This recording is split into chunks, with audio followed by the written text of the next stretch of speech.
32 নম্বরের বাড়ি থেকে মায়া কান্না শুরু করেছে। আমরা বলতে চাই এই আইনে ধরে 15 বছর ধরে যাদেরকে বন্দী রেখেছিল তাদের জন্য আপনাদের মায়া কান্না হয় না।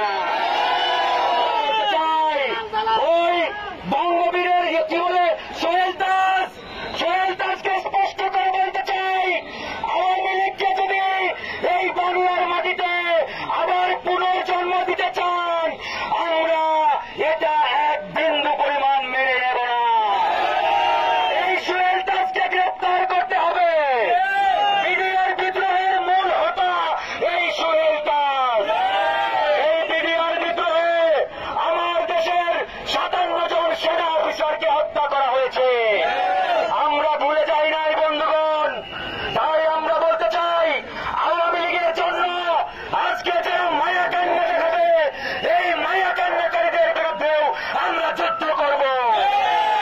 আওয়ামী লীগের জন্য কোন মায়া কান্না দেখানোর সুযোগ নেই। আওয়ামী লীগের জন্য কোন সিম্পেথি দেখানোর সুযোগ নেই। আর একজন বাংলাদেশের বঙ্গবীর আছেন, নাম বঙ্গবীর কাদের সিদ্দিকী। এই কাদের সিদ্দিকী বলে 32 নম্বরের বাড়ি দেখার আগে তার মৃত্যু কেন হলো না। আমরা এই কাদের সিদ্দিকীকে বলতে চাই এই খুনি হাসিনার কাছে শত শত বিরোধী দল এবং জনগণের মৃত্যু হয়েছে। এই হাসিনার হাতে খুন হয়েছে শত শত মানুষ, কিন্তু এই মানুষদের জন্য বঙ্গবীর কাদের সিদ্দিকীর মন কাঁদে না। এই কাদের সিদ্দিকীর মন কাঁদে ওই বঙ্গবন্ধুর বাড়ি দেখে। তার মানে এই কাদের সিদ্দিকীদের কাছে মানুষের জীবনের চাইতে ওই ইট কংক্রিটের বাড়িগুলোর দাম বেশি। বন্ধুগণ, ভুলে গেলে হবে না। আমরা ইতিমধ্যে দেখতে পাচ্ছি বাংলাদেশে আওয়ামী লীগকে আবার জীবন্ত করার জন্য ষড়যন্ত্র শুরু হয়েছে।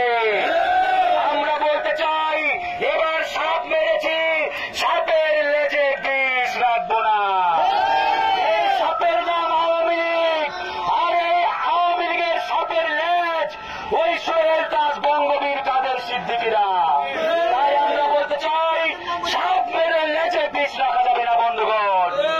আমরা এই লড়াই ততক্ষণ পর্যন্ত চালাবো যতক্ষণ না পর্যন্ত সচিবালয় থেকে শুরু করে বাংলাদেশের প্রত্যেকটি অফিস আদালত থেকে এই ভারতীয় দালালদের আমরা হটাতে পারি, বিতাড়িত করতে পারি। ততক্ষণ পর্যন্ত আমাদের লড়াই চলবে।